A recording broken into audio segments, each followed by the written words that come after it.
एक मित्र ने प्रश्न पूछा है कि मेरे अंदर अहंकार बहुत है और इस अहंकार की वजह से मैं जगह जगह परेशान होता हूँ। जगह जगह मेरे संबंध बिखर जाते हैं। मैं किसी से मैत्री भाव नहीं रख पाता। मेरे अंदर फ्रेंडशिप फ्रेंडलीनेस जैसी कोई चीज़ नहीं। और जब कभी भी मेरे समझ में यह आता भी है तब भी मैं कब पता नहीं बहस में उलझ जाता हूँ और इस बहस में उलझने के कारण फिर दूसरे व्यक्ति से मेरी बहुत कहासुनी हो जाती है। मैं इस अहंकार से कैसे मुक्त हूँ?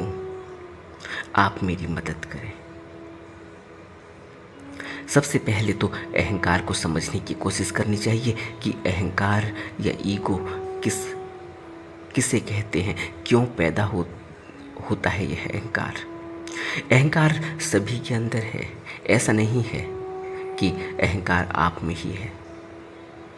काम, क्रोध, लोभ, मोह, अहंकार, यह 5 विकार हर मनुष्य के अंदर है।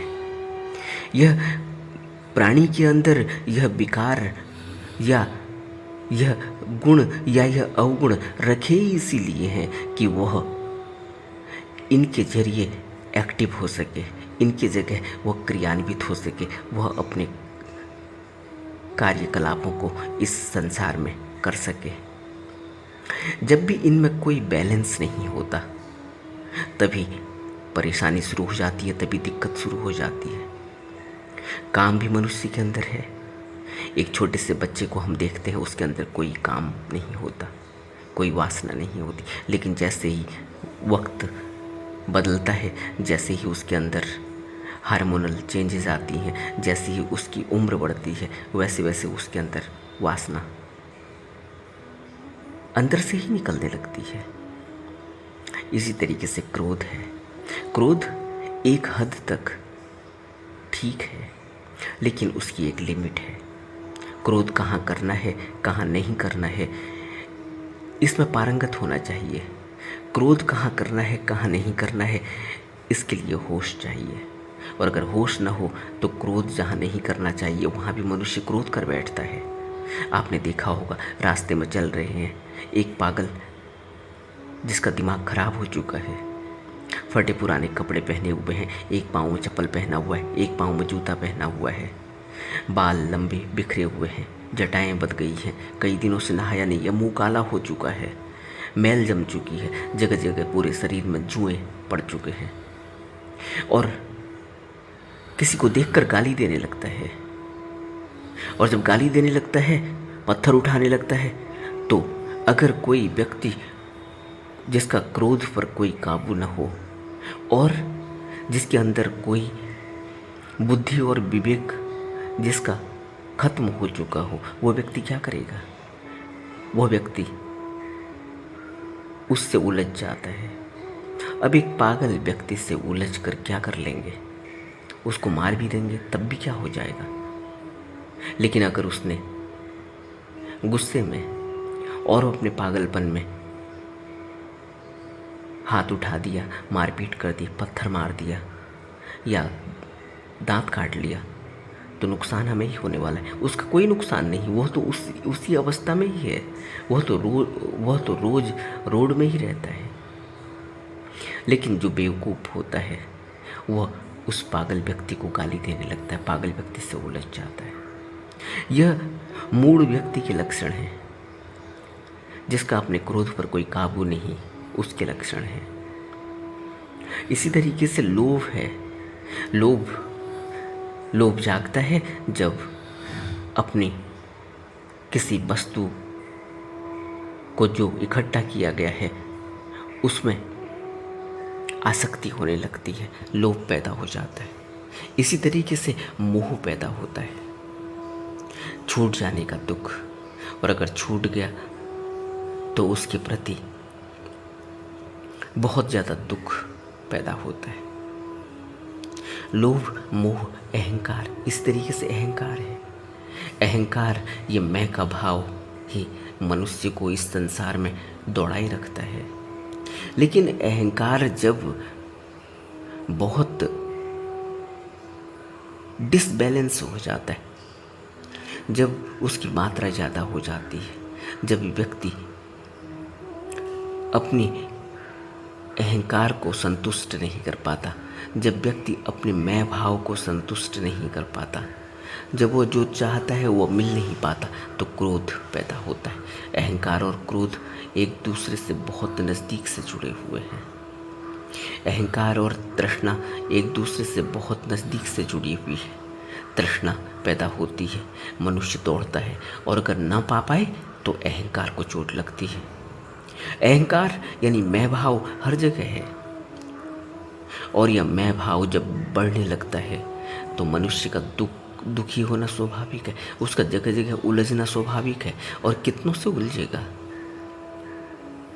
हर जगह उसको सफलता मिलती नहीं, हर जगह उसको जो वो चाहता है वो मिलता नहीं, क्योंकि संसार असीम है, और इस असीम संसार में हर चीज़ लुभावनी लगती है, लेकिन हर चीज़ को पाया नहीं जा सकता।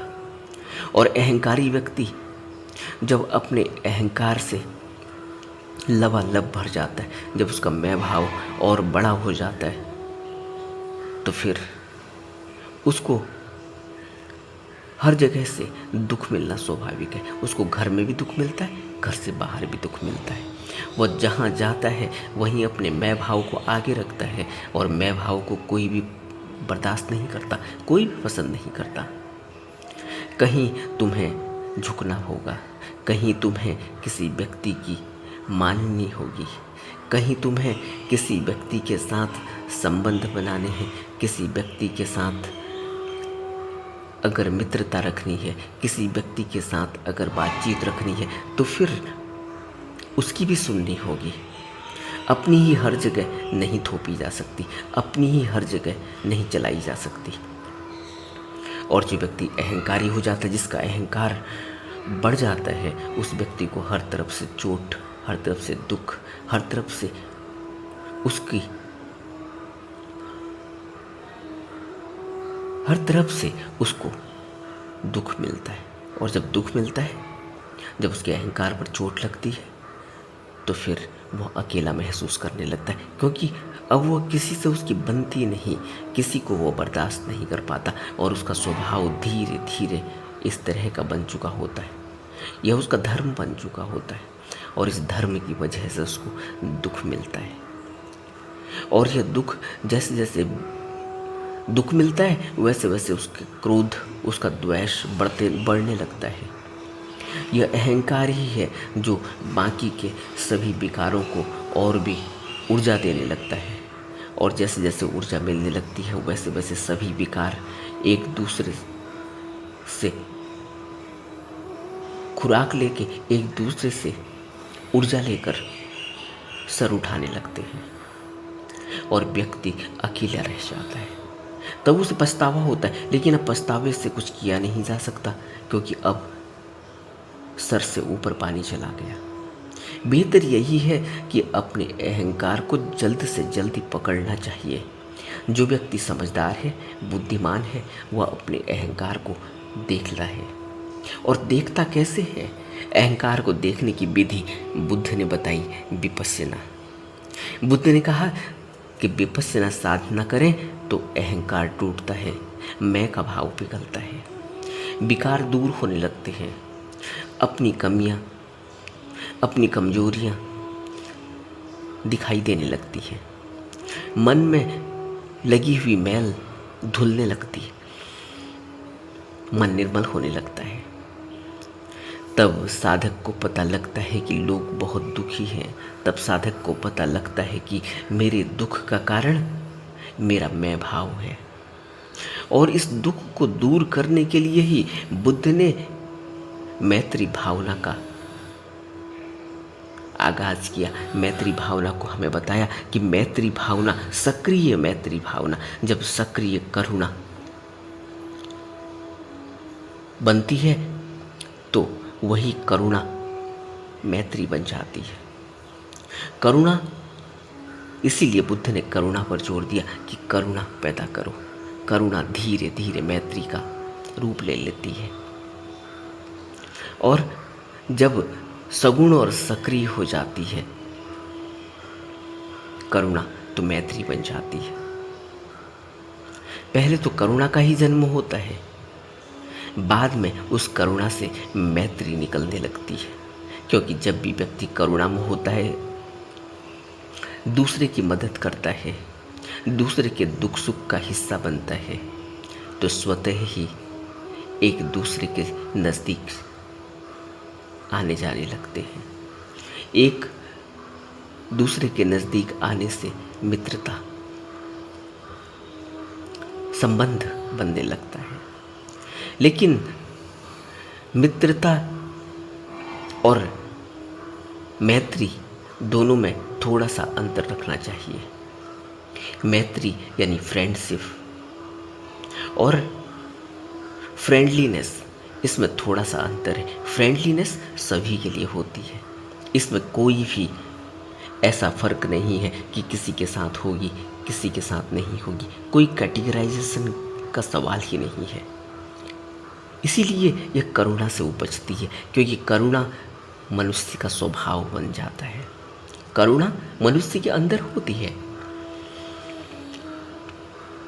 वह किसी प्राणी को देखकर किसी खास प्राणी पर निर्भर नहीं होती, वो किसी खास जीव पर, किसी खास मनुष्य पर निर्भर नहीं होती। करुणा तो एक भाव है, करुणा सब पर एक समान बहती है, और वही करुणा फ्रेंडलीनेस का रूप ले लेती है। उस फ्रेंडलीनेस से फिर फ्रेंड्स होती है, मैत्री। लेकिन मैत्री सबसे नहीं होती, लेकिन फ्रेंडलीनेस एक अंदर का भाव है, सबसे है। वह व्यक्ति सबसे एक तरह का व्यवहार करता है। लेकिन यह सब अहंकार के बिल्कुल ही अपोजिट हैं। और अहंकार अगर इतना ज़्यादा है, जैसे इन मित्र ने प्रश्न पूछा है, तो इससे यह पता चलता है कि मैं भाव बहुत ज़्यादा है। और यह मैं भाव, यह सब कुछ ही मुझे मिल जाए, सब कुछ ही मैं करके दिखा दूं, सब कुछ ही, सब लोग मेरे को सलाम करें, सब लोग मेरी इज्जत करें, यह जो मैं भाव है, यह मनुष्य के दुख का कारण है। इससे कभी सुख नहीं मिलता। क्षण भर के लिए लगता जरूर होगा कि जब ताली बज रही है कहीं, हमारे लिए तो लगता है कि मेरे को लोग कुछ मानते हैं, अहंकार को पोषण मिलता है।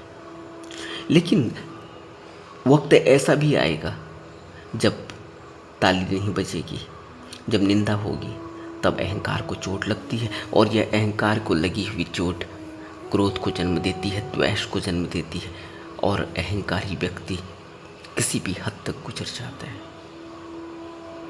अहंकार बहुत बड़े पतन का कारण होता है। इसलिए अहंकार को जब भी हमारे देश में अगर अहंकार को लोग व्याख्या करते हैं, तो उसको रावण से व्याख्या की जाती है कि रावण के अंदर बहुत अहंकार था, और अपने अहंकार की वजह से ही रावण की मृत्यु हुई।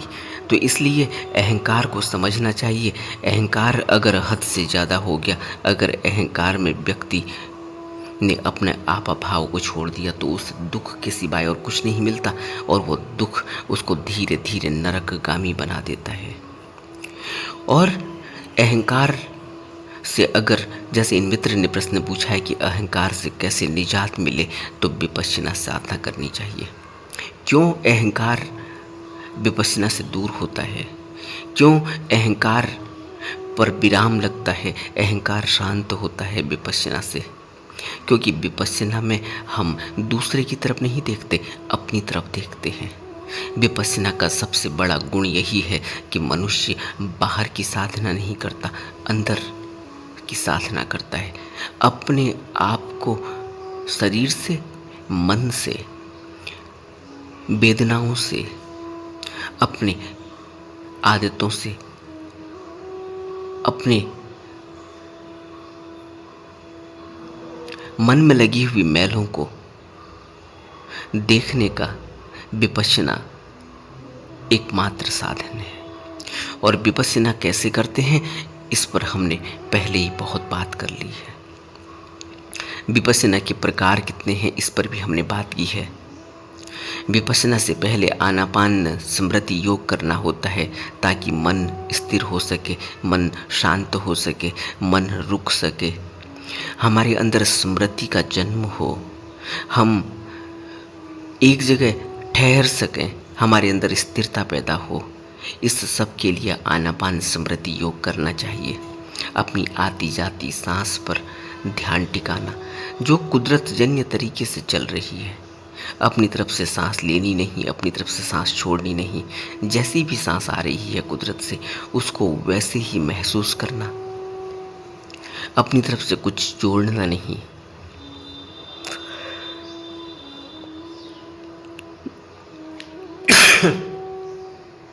इससे धीरे धीरे मन स्थिर होने लगता है, अपनी तरफ देखने का एक जरिया खुलता है। और यही आनापान स्मृति योग के बाद जब हम विपश्यना करते हैं तो सबसे पहले अपने शरीर को देखते हैं, कायानुपश्ययी। और शरीर को देखने के साथ साथ ही हमें अपनी वेदनाओं का, अपने दुख सुख का, अपने शरीर के अंदर उठ रही तरंगों का एहसास होने लगता है। और हम अपने आप पर ही आकर रुक जाते हैं। तब हम देख पाते हैं कि हमारे अंदर गुस्सा कितना है, तब हम देख पाते हैं कि हमारे अंदर अहंकार कितना है, तब हम देख पाते हैं कि हमें इस अहंकार की वजह से कितना दुख मिल रहा है, कितना सुख मिल रहा है।